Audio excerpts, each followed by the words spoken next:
So, good day, sir. My name is Hazelin Andasa, and I'm going to be your student nurse for today. So, may I know your age, your name, and your birthday po, so I may know that I'm talking to the right person. Okay, so my name is Joshua Pedrosa, and I was born in Lombok, and my birthday is December 7, 2005. Okay, sir. So, before we proceed to our assessment, I'm going to assemble first my equipment and supplies. So, I have here the printed text, pencil, the sticky notes, percussion hammer, and the product.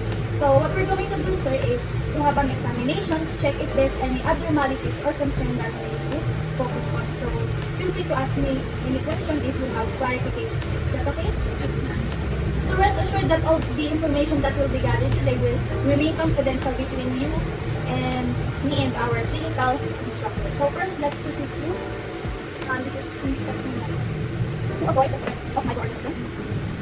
And assuming that I'm closing the curtains for your diagnosis. So let's proceed to our determining the client's history of about the neurological assessment. So do you have any presence of pain in the head, back, or extremities? Sa onset po and aggravating or alleviating factors po.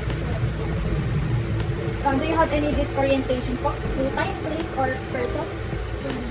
Nahirapan po ba kayo magsalita or multiple speech disorders? Meron po ba kayong history ng loss of consciousness, fainting, convulsions, trauma? Meron po ba? Tingling or numbness po? Tremors or tics, limping, paralysis? How about the uncontrolled muscle movement, loss of memory, or mood swings po ba? And the last po is yung alteration in smell, vision, taste, and touch or hearing. Meron po ba? Here po, i-determine natin kung ikaw po ba ay may difficulty speaking. So, what we're going to do first is to identify po kung ano yung object na tinutukoy po. So, ano po ito, sir? Speaking of How about this one? accent, Ito po, sir. percussion. So, for the next one po, I'm going to give you this printed text. And can you read po? Okay. It's not what is under the tree that matters, it's who's gathered around it. So lang naman po, may papakita ko sa inyo na word dito sa sticky notes, and can you point here po sa picture natin kung saan po yung object na sinasabi. So can you read it first po? Ako. Sorry. So for our last assessment about the language, I'm going to ask you some simple verbal or written command para makita natin kung nauunawaan. So, can you point your words po? Can you raise your left arm? Can you raise your right arm? Ito po. Upon doing the assessment, I have noticed po na wala naman po kayong abnormalities, and you can do all the session or the instruction that I've given you. There's no indication naman po that you have dysarthria or yung pagbubulol o yung halabot magsalita, and wala din po kayong indication na having aphasia or problems about understanding naman ng mga knowledge or the languages, and wala din po kayong indication na aphasia or alam niyo po yung sasabihin pero nahihirapan po kayong i-voice po. So, let's proceed to the next assessment, which is about the orientation. So, we're going to determine the orientation for the time, place, and also the person by asking tactful questions. Sir? So, first question, sir. Alam niyo po ba kung nasan kayo ngayon? Yes, ma'am. Nasa PDP ako. What day is it today po? The day is Sunday. Do you get confused po about time? May naman po. And what is your mother's name? My mother's name is Nadal. So upon doing the orientation assessment, sir, I have noticed na wala naman pong lumabas na abnormalities or any deviation from providing accurate information regarding po sa lugar kung nasan kayo or yung time and expression of confusion. Wala din pong difficulty about sa pag-record ng personal details and potential issues naman po about the orientation and cognitive function.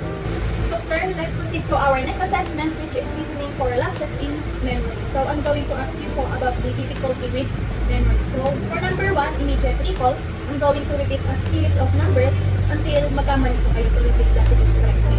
Okay, sir? Start po natin. 740, 740, 740, 56, 740, 56, 740, 567, 740, 567, 740, 567, 740, 567, 745, 6723, 1. 7456723. Okay, so let's proceed naman po sa pag-start natin ng numbers pero backward. Okay? Let's try 7231. 1327. How about 7435? 5347. So now let's proceed to the recent memory po wherein we're going to recall the recent events of the day. So number one question po is, how did you get here po? Sa lugar naman to? So, kanina umaga, kumain ako, nag-base ako, tapos pumunta na ako sa clinic process. Do you know my name po? Your name is Mason and Bella. How about the specific object po? What specific object did you watch or did you touch earlier? Based on my recent memory, I touched a pencil. So sir, let's proceed naman po sa number 3 which is the remote memory. So can you describe po a previous event? Specifically po, how did you celebrate your birthday last year? Kung naalala niyo. So, sinelebrate ko yung birthday ko last year through Jollibee. Yeah, Jollibee. Tapos, nakandaan ko rin nandun ako car accident.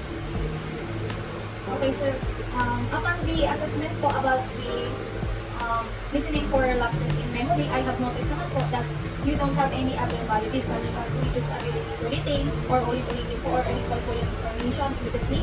And wala din pong abnormalities about the recently experienced events or significant past memories indicating potential memory impairment.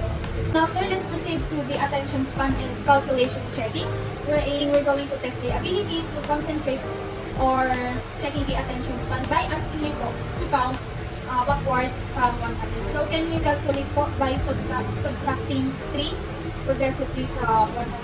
Okay, so let's start with 100, 97, 94, 91.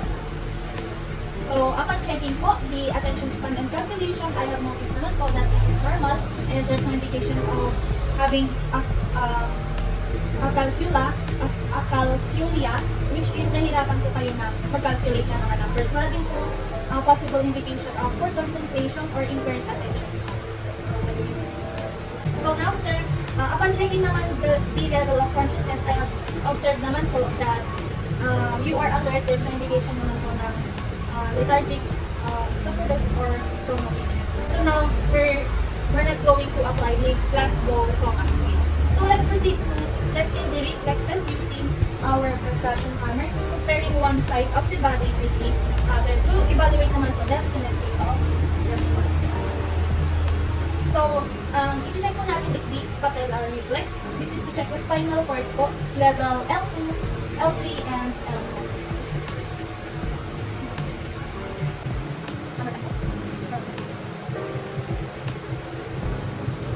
So, upon doing the assessment po, I have noticed naman po na may response kayo about the percussion hammer testing, and there's no indication naman po ng hyperreflexia or reduced or absent reflexes. Wala din po tayo nakita ng hyperreflexia, which is exaggerated reflexes, and yung asymmetric or hindi pantay yung reflexes or unequal yung reflex response.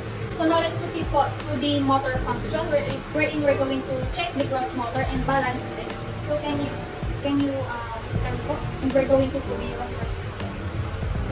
Just stay still po. Can you close your eyes? So sir, upon the observation po, I have noticed na you're able to maintain naman po yung balance. There's no indication naman po ng steadiness wherein exaggerated po yung transfer ng katawan. So let's proceed naman po to the next one, which is the fine motor test for the upper extremities wherein we're going to alternate the supination and pronation of your legs po dito po sa study. So, pabilis lang po siya kapabilis. 1, 2, 3, go! So, upon doing the assessment po, I have noticed naman po na meron kayong normal results, which is you're able to alternate the supinate and pronate the hands in rapid pace, and you can also perform with coordination, accuracy, and also the mabilis siya. So, there's no indication naman ng abnormalities na tinatawag natin yung tension tremor wherein may panginginig po and dysmetria which is unable to control the range of motion. So, let's proceed to our next assessment, which is the fine motor test for the lower extremities. So, can you do this supine position? And ang gagawin niyo po is, yung din niyo po is, i-glide niyo po siya, pababa siya. Okay. 1, 2, 3, 4. Opposite po. So, sir. Upon doing the assessment, I have noticed naman po that meron kayong normal result, which is you can demonstrate bilaterally or equal po yung paggalap mo correctly in coordination po. And also, you can move smoothly in with coordination. So, now sir, let's proceed po sa light touch sensation. Now, we're going to assess po the upper and lower limb. So, can you close your eyes po and say yes whenever you feel the cotton po is touching your skin? Is it? Sige po kayo, sir. Yes, ano ba?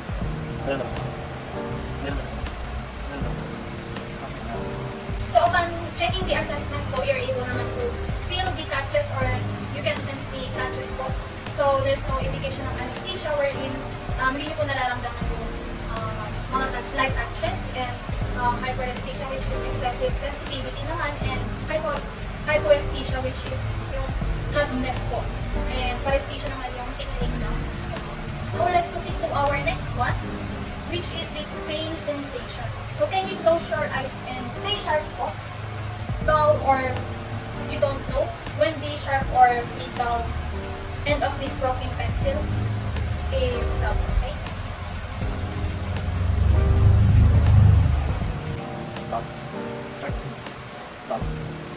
Kaya nyo naman po i-discriminate yung sharp and dull sensation and no areas po of reduced, heightened, or absent sensation. So, let's proceed to the checking of the temperature. So, we have here the cold and the hot water. So, can you please say hot and cold or don't know kapag dinigit ko po sa sinas. Okay? Cold. Hot. Hot. Cold. So, sir, upon doing the assessment, napansin ko naman po na we're able to feel the different temperatures sa different kinds of instruments. So, sir, let's proceed to our next one, which is position or the kinesthetic sensation, wherein I'm going to support your arm po and hold your hand, and kailangan niyo pong identify kung yung fingers niyo po is up siya or down. Sir? Can you close your eyes po? Up. Down. Down. Up. Upon doing the assessment po about the position or kinesthetic sensation, I have noticed naman that you're able to determine the exact or specific sensation or movement of your finger. And now, sir, let's proceed to the tactile discrimination. Can you close your eyes po, and we're going to assess or do the 1 and 2 point discrimination, wherein we're going to alternately stimulate the skin with 2 pins on these 2 pencil pen. Kailangan nyo po i-identify kung ang natin nyo po is 1 point lang po or yung 2 fingers. Okay. And about naman po sa stereognosis, we're going to place familiar objects po here.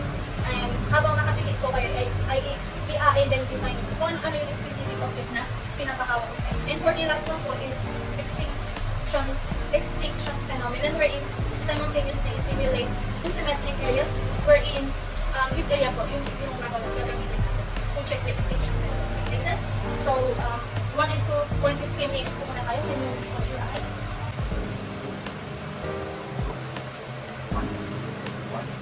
Stereognosis eyes. Push eyes. And can you identify what object is this? How about this one? Yun ang pinangyasan. Sa back, precaution lang. Dalawa. Right. Right. Left. So, sir, upon doing the assessment, I have noticed naman po that there's no increased 2-point threshold or a stereognosis wherein hindi nyo po kaya i-identify yung mga objects and extinction. So, that may indicate po kasi potential dysfunction in the sensory processing areas of the parietal lobe or the sensory pathways leading po. So, that's it, sir. I'm going to document all the findings in my clinical record. Rest assured, sir, that all the information that we've gathered today will remain confidential between you and our clinical instructors. So, thank you for your cooperation, sir.